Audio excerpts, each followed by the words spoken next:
Hey,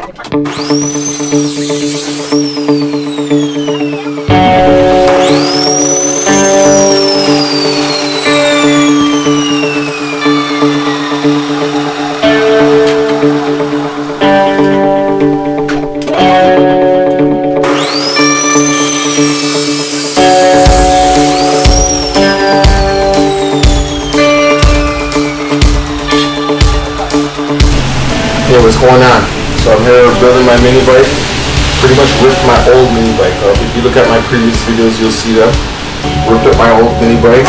Thought it was a little bit too big, so chopped it all up.